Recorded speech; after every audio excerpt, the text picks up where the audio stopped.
Good morning to all. നമ്മൾ ഇന്ന് ഈ വീഡിയോയിൽ ഡിസ്കസ് ചെയ്യുന്നത് +1 ഫിസിക്സ് ടെക്സ്റ്റ് ബുക്കിലെ ഓസിലേഷൻസ് എന്ന ചാപ്റ്ററിലെ ചില ടോപ്പിക്കുകളാണ്. അപ്പോൾ അതിൽ ആദ്യം പറയുന്നത് പീരിയോഡിക് മോഷനാണ്. പീരിയോഡിക് മോഷൻ എന്താണെന്ന് നമുക്ക് നോക്കാം. പീരിയോഡിക് മോഷൻ എന്ന് പറഞ്ഞാൽ ഒരു റെഗുലർ ഇൻ്റർവെൽ ഓഫ് ടൈമിൽ റിപ്പീറ്റ് ചെയ്ത് വരുന്ന മോഷൻസിനെയാണ് നമ്മൾ എന്തെന്ന് വിളിക്കുന്നത്? പീരിയോഡിക് മോഷൻ എന്ന് വിളിക്കുന്നത്. റെഗുലർ ഇൻ്റർവെല്ലിൽ റിപ്പീറ്റ് ചെയ്ത് വരുന്ന മോഷനെ നമുക്ക് പീരിയോഡിക് മോഷൻ എന്ന് പറയാം. ഒരു എക്സാമ്പിൾ നമ്മളിപ്പോൾ നോക്കിക്കഴിഞ്ഞ് കഴിഞ്ഞാൽ സണ്ണിന് ചുറ്റും എർത്തും പ്ലാനറ്റ്സും ഒക്കെ റിവോൾവ് ചെയ്യുന്നത്, അതുപോലെ തന്നെ ഒരു ക്ലോക്കിലെ സൂചിയുടെ മോഷൻ, അതുപോലെ തന്നെ ഇപ്പം ഒരു ഹെൽത്തി ആയിട്ടുള്ള പേഴ്സൻ്റെ ഹാർട്ട് ബീറ്റ്, അതെല്ലാം റെഗുലർ ഇൻ്റർവെൽ ഓഫ് ടൈമിൽ റിപ്പീറ്റ് ചെയ്ത് വരുന്ന മോഷനാണ്. അതിന് നമുക്ക് പീരിയോഡിക് മോഷൻ എന്ന് പറയാം. അതിൻ്റെ തന്നെ ഒരു പാർട്ടാണ് എന്തെന്ന് പറയുന്നത്? ഓസിലേറ്ററി മോഷൻസ് അല്ലെങ്കിൽ വൈബ്രേറ്ററി മോഷൻ എന്ന് പറയുന്നത്. Oscillatory motion or vibratory motion.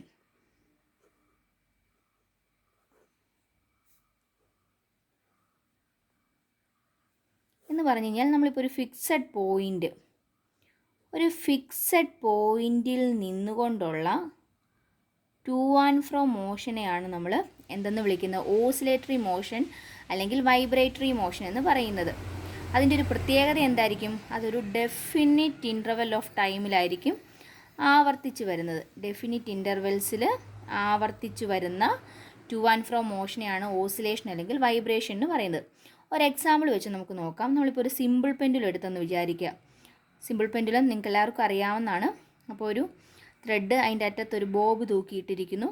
റെസ്റ്റിൽ അത് ഈ ഒരു പൊസിഷനിൽ ഇരിക്കുന്നു. അപ്പോൾ ഇതാണ് ഫിക്സഡ് പൊസിഷൻ. ഈ ഫിക്സഡ് പൊസിഷനെ വിളിക്കുന്ന പേരാണ് മീൻ പൊസിഷൻ അല്ലെങ്കിൽ ഇക്വിലിബ്രിയം പൊസിഷൻ എന്ന് പറയും. ഇപ്പോൾ നമ്മൾ ഇവിടെ നിന്ന് ഈ ബോബിന് ഇങ്ങോട്ടൊരു ഫോഴ്സ് കൊടുക്കുകയാണെന്ന് വിചാരിക്കുക. ഫോഴ്സ് കൊടുത്തു കഴിയുമ്പോൾ എന്ത് പറ്റും? ഈ ബോബ് ഇവിടുന്ന് ഇങ്ങോട്ട് മൂവ് ചെയ്യുന്നു, എന്നിട്ട് തിരിച്ചിങ്ങനെ പോകുന്നു, ഇങ്ങോട്ട് പോകുന്നു, ഇവിടം വരെ വരുന്നു. അപ്പോൾ നോക്കി, ഇവിടെ നിന്ന് സ്റ്റാർട്ട് ചെയ്യുവാന്ന് കരുതുക. ഇവിടെ നിന്ന് സ്റ്റാർട്ട് ചെയ്ത് മീൻ പൊസിഷനിൽ നിന്ന് സ്റ്റാർട്ട് ചെയ്ത് അങ്ങോട്ട് പോയി ഇങ്ങോട്ട് പോകുന്നു, തിരിച്ച് ഇവിടെ തന്നെ വന്നെന്ന് കരുതുക. അങ്ങനെയാണെങ്കിൽ ഇപ്പോൾ ഇവിടെ നോക്കിക്കേ, ഇവിടുന്ന് സ്റ്റാർട്ട് ചെയ്ത് പോയി ഇവിടെ തന്നെ വന്നു. അതിനൊരു 2 സെക്കൻഡ് സമയം എടുത്തെന്ന് കരുതുക. 2 സെക്കൻഡ് സമയം കൊണ്ടാണ് ഇത് പോയിട്ട് തിരിച്ച് ഇവിടെ വരെ വന്നത്. അങ്ങനെയാണ് ഈ 2 സെക്കൻഡ് കഴിയുമ്പോൾ വീണ്ടും എന്ത് തന്നെ ചെയ്യും? ഇതേ മോഷൻ തന്നെ റിപ്പീറ്റ് ചെയ്യുകയല്ലേ ചെയ്യുന്നത്. അങ്ങനെയാണെങ്കിൽ ഒരു ഡെഫിനിറ്റ് ഇൻ്റർവെൽ ഓഫ് ടൈം ഉണ്ട് 2 സെക്കൻഡ്. അത് കഴിയുമ്പോൾ വീണ്ടും ഈ ഒരു മോഷൻ തന്നെ റിപ്പീറ്റ് ചെയ്തുകൊണ്ടേയിരിക്കുന്നു. അങ്ങനെയുള്ള മോഷനെയാണ് നമ്മൾ എന്തെന്ന് വിളിക്കുന്നത്? ഓസിലേറ്ററി മോഷൻ അല്ലെങ്കിൽ വൈബ്രേറ്ററി മോഷൻ എന്ന് പറയുന്നത്. ഇനി അതിൻ്റെ ഒരു പ്രത്യേകത, അപ്പം പീരിയോഡിക് മോഷൻ ആണ് ഓസിലേഷൻ എന്ന് പറയുന്നത്. ഓസിലേഷൻ അല്ലെങ്കിൽ വൈബ്രേഷൻ എന്ന് പറയുന്നത് പീരിയോഡിക് മോഷനാണ്. ഇനി ഇതുമായിട്ട് ബന്ധപ്പെട്ട് നിൽക്കുന്ന 1-2 ടേംസ് നമുക്ക് നോക്കണം. 1-2 ടേം എന്ന് പറഞ്ഞാൽ ആദ്യത്തെ ടൈം പീരീഡ്. ഇതൊക്കെ ചെറിയ ക്ലാസ്സുകളിൽ പഠിച്ചിട്ടുണ്ട്. ടൈം പീരീഡ് ഡിനോട്ട് ചെയ്യുന്ന ലെറ്റർ ക്യാപിറ്റൽ ലെറ്റർ ടി ഉപയോഗിച്ചുകൊണ്ട് റെപ്രസെൻ്റ് ചെയ്യുന്നു. അപ്പോൾ ടൈം പീരീഡ് എന്ന് പറഞ്ഞു കഴിഞ്ഞാൽ എന്തുമാത്രം സമയം കൊണ്ടാണോ ഈ പീരിയോഡിക് മോഷൻ റിപ്പീറ്റ് ചെയ്യുന്നത്, ആ സമയത്തിനെയാണ് ടൈം പീരീഡ് എന്ന് പറയുന്നത്. അപ്പോൾ നമുക്ക് ഇവിടുത്തെ എക്സാമ്പിൾ തന്നെ നോക്കാം. 2 സെക്കൻഡ് കഴിയുമ്പോൾ എന്ത് പറ്റും? ഇതേ മോഷൻ തന്നെ വീണ്ടും റിപ്പീറ്റ് ചെയ്യുമല്ലേ ചെയ്യുന്നത്. അപ്പോൾ ഈ 2 സെക്കൻഡ് എന്നുള്ളതാണ് ടൈം പീരീഡ്. ഇനി അതിനെ നമുക്ക് മറ്റൊരു രീതിയിൽ നോക്കാം. അതായത് 2 സെക്കൻഡ് കഴിയുമ്പോൾ ഈ മോഷൻ തന്നെ റിപ്പീറ്റ് ചെയ്യുന്നു. ഈ മോഷൻ എന്ന് പറയുന്നതിന് പകരം എന്ത് പറയാം? ഇതെന്താണ്? ഇവിടുന്ന് പോയി ഇങ്ങനെ പോയി തിരിച്ച് ഇവിടെ വരുമ്പോൾ ഇതെന്തായി? ഒരു ഓസിലേഷൻ ആയില്ലേ, അല്ലെങ്കിൽ ഒരു വൈബ്രേഷൻ ആയല്ലോ. ഒരു ഓസിലേഷൻ എടുക്കുന്ന സമയം അല്ലെങ്കിൽ ഒരു വൈബ്രേഷൻ എടുക്കുന്ന സമയമാണ് ടൈം പീരീഡ് എന്ന് പറയുന്നത്. അപ്പോൾ ടൈം പീരീഡ് എന്ന് പറയുന്നത് എന്താണ്? ഒരു ഓസിലേഷൻ അല്ലെങ്കിൽ ഒരു വൈബ്രേഷൻ എടുക്കുന്ന സമയത്തിന് ടൈം പീരീഡ് എന്ന് വിളിക്കാം. ഇപ്പോൾ നമുക്ക് ഈ ഒരു കേസിൽ ഒരു 20 അല്ലെങ്കിൽ ഒരു 4 ഓസിലേഷൻസ്, ആ 4 ഓസിലേഷൻ എടുത്ത സമയം 20 സെക്കൻഡ് ആണെന്ന് കരുതുക. അങ്ങനെയാണെങ്കിൽ നമുക്ക് ഒരു ഓസിലേഷൻ എടുത്ത സമയം എങ്ങനെ കിട്ടും? ഒരു ഓസിലേഷൻ എടുത്ത സമയത്തിന് നമുക്ക് എന്തെന്ന് പറയാം? അല്ലേ പോട്ടെ, ഇപ്പോൾ പറഞ്ഞ ആ കേസ് വെച്ച് തന്നെ പറയാം. ഇപ്പോൾ ഒരു 10 ഓസിലേഷൻ എടുത്ത സമയം 20 സെക്കൻഡാണ്. അങ്ങനെയാണ് ഒരു ഓസിലേഷൻ എടുത്ത സമയം എന്തായിരിക്കും? 20/10 = 2 എന്ന് കിട്ടത്തില്ലേ? ആ 2 സെക്കൻഡ് എന്ന് പറയുന്നതായിരുന്നു നമ്മൾ നേരത്തെ പറഞ്ഞത് ഒരു ഓസിലേഷൻ എടുത്ത സമയം എന്ന് പറയുന്നത്. അപ്പോൾ ഒരു ഓസിലേഷൻ എടുത്ത സമയം ഇവിടെ 2 സെക്കൻഡ് ആയിരുന്നു. ഇവിടെ ഈ എക്സാമ്പിൾ പറഞ്ഞതുകൊണ്ടാണ് ഇവിടെ നമ്മൾ ഈ നമ്പർ മാറ്റിയിട്ട് കൊടുത്തത്. അങ്ങനെയാണെങ്കിൽ ഈ 2 സെക്കൻഡ് എന്ന് പറയുന്നതാണ് ടൈം പീരീഡ്. അതെങ്ങനെ നമ്മൾ കണ്ടുപിടിച്ചു? ടോട്ടൽ ടൈമിനെ നമ്പർ ഓഫ് ഓസിലേഷൻ വെച്ച് ഡിവൈഡ് ചെയ്യുവാണ് ചെയ്തിരിക്കുന്നത്. സോ ടൈം പീരീഡിൻ്റെ ഇക്വേഷൻ ഇതാണ്. Time period T is equal to total time divided by number of oscillations അല്ലെങ്കിൽ നമ്പർ ഓഫ് വൈബ്രേഷൻസ്. അപ്പോൾ ഈ ടൈമിനെ സ്മോൾ ലെറ്റർ ടി വെച്ച് റെപ്രസെൻറ്റ് ചെയ്യുന്നു. Divide by number of oscillation അല്ലെങ്കിൽ നമ്പർ ഓഫ് വൈബ്രേഷനെ എൻ ഉപയോഗിച്ചുകൊണ്ട് റെപ്രസെൻറ്റ് ചെയ്യുന്നു. ഇതാണ് ടൈം പീരീഡിനുള്ള ഇക്വേഷൻ. യൂണിറ്റ് എന്ത് വരും?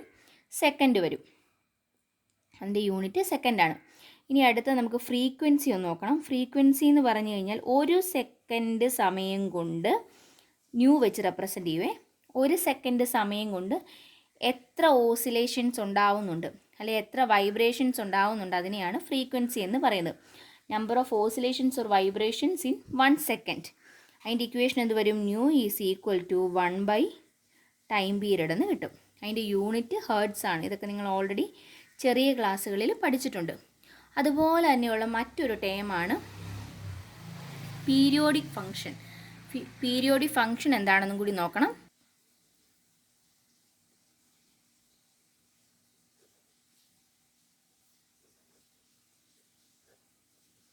പീരിയോഡിക് ഫങ്ഷൻ എന്ന് പറഞ്ഞു കഴിഞ്ഞാൽ ഒരു പീരിയോഡിക് മോഷൻ, ആ മോഷനെ റെപ്രസെൻറ്റ് ചെയ്യാൻ വേണ്ടി നമ്മൾ ഉപയോഗിക്കുന്ന ഫങ്ഷൻസിനെയാണ് പീരിയോഡിക് ഫങ്ഷൻ എന്ന് പറയുന്നത്. ഒരു എക്സാമ്പിൾ നമുക്ക് നോക്കാം. ഇപ്പോൾ നമ്മളൊരു ഫങ്ഷൻ എടുത്തു, എഫ് ഓഫ് ടി എന്ന് പറയുന്നൊരു ഫങ്ഷൻ എടുത്തു. ഇനി ഒരു പർട്ടിക്കുലർ ടൈം കഴിഞ്ഞ്, ഇപ്പോൾ ഇവിടുത്തെ കേസ് ആണെങ്കിൽ ഒരു 2 സെക്കൻഡ് കഴിയുമ്പോൾ നമുക്ക് എങ്ങനെ എഴുതാൻ പറ്റും? F of T plus capital letter T എന്ന് കൊടുത്തു. ഇത് അതിൻ്റെ ടൈം പീരീഡ് ആണല്ലോ, ആ 2 സെക്കൻഡ് എന്നുള്ളത്. ഇത് രണ്ടും എങ്ങനെയായിരിക്കും? ഈക്വൽ ആയിരിക്കും. അപ്പോൾ ഒരു പീരിയോഡിക് ഫങ്ഷൻ എന്ന് പറഞ്ഞു കഴിഞ്ഞാൽ ഒരു പീരിയോഡിക് മോഷനെ റെപ്രസെൻറ്റ് ചെയ്യാൻ വേണ്ടി ഉപയോഗിക്കുന്ന ഫങ്ഷൻസിനെ പീരിയോഡിക് ഫങ്ഷൻ എന്ന് വിളിക്കാം. അപ്പോൾ അതിൻ്റെ കേസ് എങ്ങനെ വരും? F of T is equal to F of T plus capital letter T. ഈ ക്യാപിറ്റൽ ലെറ്റർ ടി എന്ന് പറയുന്നത് എന്തായിരിക്കും? ടൈം പീരീഡ് ആയിരിക്കും. വിച്ച് ഈസ് ഈക്വൽ ടു എന്തെന്ന് എഴുതാം? F of T plus 2t എന്ന് എഴുതാം. 2t അല്ലെങ്കിൽ 3t, അങ്ങനെ എന്ത് വന്നാലും എന്ത് തന്നെയായിരിക്കും? പീരിയോഡിക് ഫങ്ഷൻ ആയതുകൊണ്ട് അല്ലെങ്കിൽ ഒരു പീരിയോഡിക് മോഷനെ റെപ്രസെൻറ്റ് ചെയ്യുന്നതായതുകൊണ്ട് ഇത് സെയിം ആയിട്ട് തന്നെ നിൽക്കും.